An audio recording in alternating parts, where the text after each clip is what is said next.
자의 모습으로 다시 영국으로 돌아갑니다.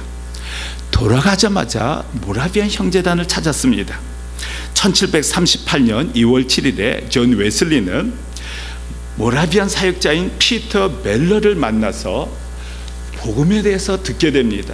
하나님의 은혜로 믿음으로 말미암아 구원을 받는다라는 그 복음을 3개월에 걸쳐서 들은 후에 확신을 갖게 됩니다.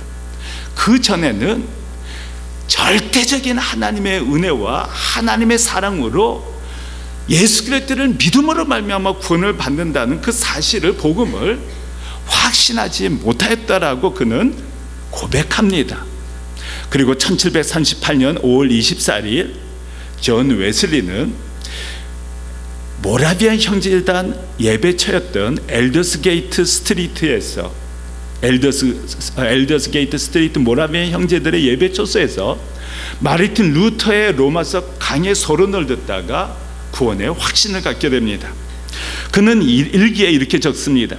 저녁 8시 45분경 그리스도를 믿음으로 구원을 받는다는 설명을 듣고 있는데 그때 내 마음이 이상하게 뜨거워지는 것을 느꼈다.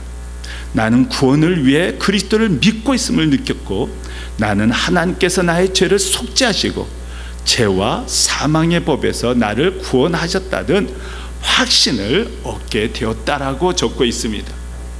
1729년도에 옥스퍼드 대학에서 그렇게 열심히 쓰고 기도하였고 전도하였고 봉사하였고 경건하게 생활했던 그 존 웨슬리가 1738년 5월 24일에야 내가 정말 예수 그리스도를 믿음으로 말미암아 구원을 받는구나, 내 의나 내 행위가 아니라 예수 그리스도를 믿음으로 말미암아 구원을 받는다는 확신을 갖게 되었다라고 고백하고 있는 것입니다. 그리고 1739년 1월 2일 모라비안 형제들 60명과 존 웨슬리, 찰스 웨슬리, 조지 위필 등 7명의 홀리클럽 회원들이 페터레인 모라비안 예배초소에서 1739년 새해를 위해 철야기도를 합니다.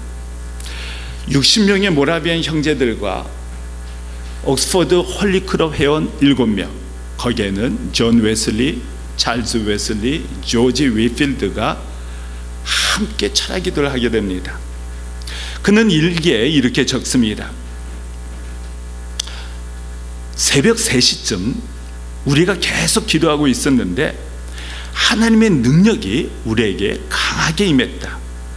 그 능력이 너무 강력해서 많은 사람들이 큰 기쁨을 이기지 못해 외치거나 땅에 엎드러지곤 하였다. 하나님의 임재 앞에 경외로움으로부터 조금 회복된 후에는 우리는 모두 한 목소리로 하나님, 당신을 찬양합니다, 당신을 주님으로 인정합니다라고 외치고 있었다라고 일기에 적습니다. 1738년 5월 24일에 구원의 확신을 가졌는데 1739년 1월 1일 새벽 3시에 3시간 동안 간절히 기도한 후에 성령의 강력한 임재하심을 경험한 제자들이 하나님 앞에 꼬꾸라지고 정말 하나님의 그 감격과 임재하심 가운데 하나님을 찬송하고 있는 자기 자신을 발견하게 되었다라고 말합니다. 그리고 역사는 그 1739년부터 존 웨슬리가 복음을 전할 때마다 성령께서 역사하시고 영국에서 또 미국에서는 프란시스 애스버리오 같은 순회 메소디스트에 의해서 영적 각성이 미국에서 일어나게 되는 것을 볼 수가 있습니다. 조지 위필 또한 1739년부터 말씀을 선포할 때마다 놀라운 성령의 기름 부으심이 있어 미주에서 영국에서 놀라운 영적 각성 운동을 경험하게 됩니다. 찰스 웨슬리는 그때부터 성령의 감동을 받아 하나님을 찬송하는 찬송가를 작곡하게 되는 것을 볼 수가 있습니다.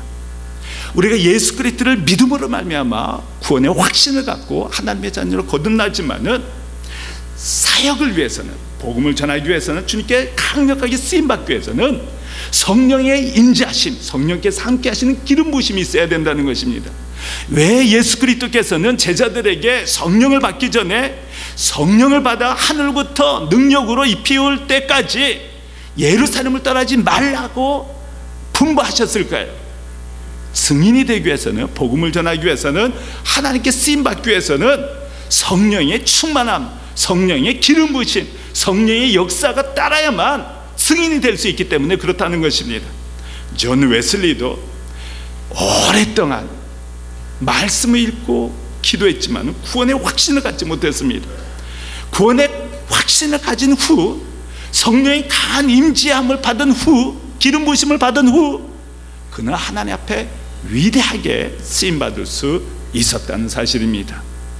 저는 여러분들이 복음에 대해서 확실히 아시고 복음을 확실하게 믿으시고 구원의 확신을 가지신 후 성령의 강한 임재하심, 성령의 강력한 기름 부으심, 성령의 붙들마 받으셔서 일평생 귀하게 존귀하게 하나님의 사랑과 인정받는 그러한 인생, 그러한 하나님의 사람이 되면 좋겠습니다. 그런데 중요한 것은 그 다음부터입니다. 그들이 예수님을 믿고 성령을 받았다고 알게 된 후 베드로는 곧바로 예수 그리스도의 이름으로 침례를 받으라고 합니다. 침례라는 것은 로마서 6장에 보면 그리스도와 함께 장사되고 그리스도와 함께 산다는 의식입니다.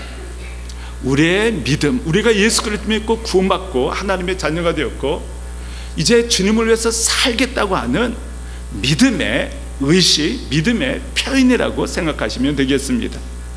그런데 우리가 사역할 때 어떻게 하면 믿음을 통해 구원받고 믿음으로 하나님의 기적적인 역사를 체험한 후 또 사랑으로 열매를 맺게 되는데 어떻게 하면 지속적으로 변함없이 하나님께 쓰임받을 수 있게 될까요? 겸손할 때, 하나님 앞에 겸손할 때 하나님의 쓰임을 받으실 수가 있습니다. 즉 날마다 내가 침례를 받는 마음으로 살아가는 것입니다. 고린도전서 15장에는 사도 바울은 내가 날마다 그리스도를 위해서 죽는다고 고백합니다. 그가 어떤 환경하에서도 감사하고 찬송하고 승리할 수 있었던 비결은 그가 그리스도 안에서 날마다 죽기 때문에 날마다 부활의 능력을 체험할 수 있는 축복을 그가 경험할 수 있었다는 것입니다. 사랑을 어떻게 할 수 있습니까? 그리스도 안에서 죽을 때 진정한 그리스도처럼 사랑을 행할 수가 있습니다.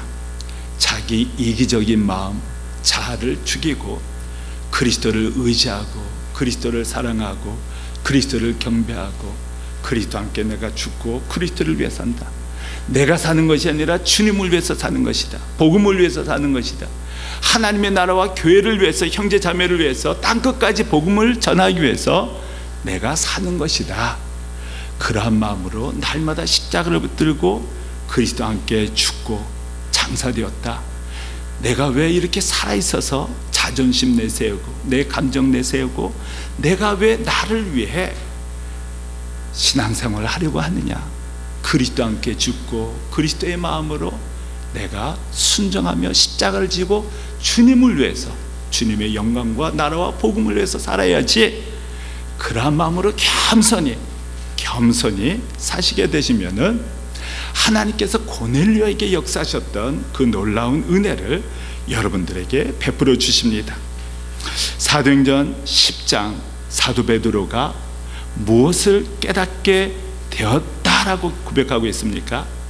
10장 34절에 베드로가 입을 열어 말하되 내가 참으로 하나님은 사람의 외모를 보지 아니하시고 각 나라 중 하나님을 경외하며 의를 행하는 사람은 다 받으시는 줄 깨달았도다. 영어 성경에는 이렇게 기록합니다. Now we are all here.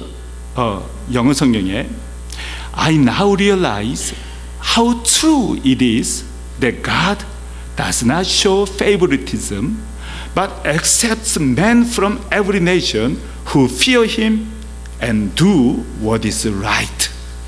하나님을 두려워하고 하나님의 살아계심을 두려워하고 그렇기 때문에 하나님을 존경하고 하나님 앞에 올바른 일을 하는 사람을 하나님께서 받으시고 하나님께서 인정하시고 하나님께서 지원하시고 하나님께서 함께 하시고 하나님께서 복을 내리시고 고넬료의 기도와 그의 선한 행실과 구제가 하나님 앞에 연락되어질 수 있었던 이유가 거기에 있었다는 것입니다.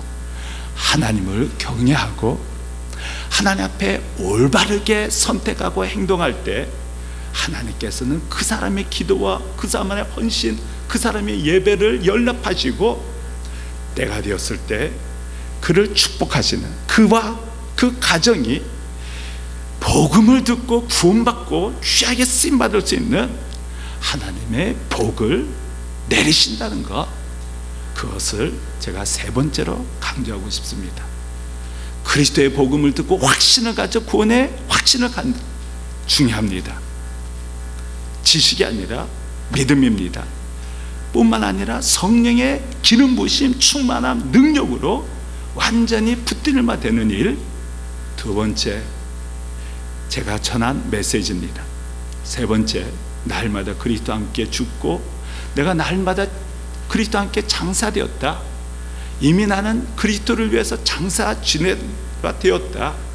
이제 내가 사는 것은 주님을 위한 것이고, 그럴 때 주님께서 내 속에서 강하게 나타나시고 강하게 역사하시고 함께 하시는 증거를 보여주신다고 말씀하고 있는 것입니다. 믿음으로 기적이 일어납니다. 사랑으로 열매가 나타납니다. 그러나 변함없이 하나님 앞에 꾸준히 축복을 받고 쓰임받을 수 있는 비결은 그리스도 앞에 겸손히 낮아져서 날마다 그리스도를 위해서 죽고 그리스도를 위해서 살고, 내가 주님 앞에 겸손히 낮아질 때 하나님의 강한 임재하심과 역사하심을 우리가 다 같이 경험하게 되실 겁니다. 그러한 은혜가 여러분 한 사람 한 사람, 여러분 한 분의 가정 우리 교회 공동체에 임하게 되시기를 예수 그리스도 이름으로 간절히 축원합니다. 우리 시간 하나님 앞에 기도하겠습니다.